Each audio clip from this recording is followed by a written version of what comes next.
Badvel YCP సమన్వయకర్త విశ్వనాథ్ రెడ్డి ఆధ్వర్యంలో పోరుమామిళ్ల మండలం కొర్రపాటిపల్లి నుంచి ముసిరెడ్డిపల్లి వరకు ఇంటింటి ప్రచారం నిర్వహించారు. సీఎం జగన్ చేసిన అభివృద్ధి పథకాలు ప్రతి ఇంటికి తిరిగి ప్రభుత్వం చేసిన అభివృద్ధి సంక్షేమాన్ని వివరిస్తూ ముందుకు సాగారు.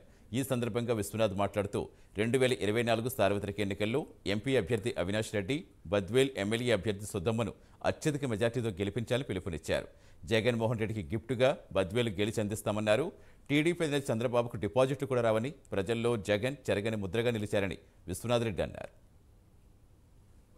జరగబోయే ఎన్నికల్లో భాగంగా ఈరోజు ప్రచారంలో భాగంగా పౌరమండల మండలం కొర్రపాటిపల్లి, ముసలిరెడ్డిపల్లి గ్రామ పంచాయతీల్లో ప్రచారం చేయడం జరుగుతూ ఉంది. ఇక్కడ చూస్తే ప్రజలు ఎక్కడ పోయినా కూడా బ్రహ్మరథం పడుతున్నారు. ప్రతి ఇల్లు జగనన్న పథకాలు అందుతున్నాయి. మేము జగనన్నకే ఓటేస్తాం. మన కాన్స్టిట్యున్సీ ఎమ్మెల్యే సురమ్మ గారికి, అదేవిధంగా మన పార్లమెంటు సభ్యులు అవినాష్ రెడ్డి అన్న గారికి ఓట్లేసి అత్యధిక మేరకు గెలిపిస్తామని బ్రహ్మరథం పడుతున్నారు.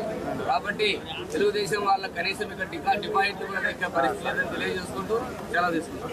13న జరగబోయే ఎన్నికల్లో భాగంగా ఈరోజు ప్రచారంలో భాగంగా పౌరమండల మండలం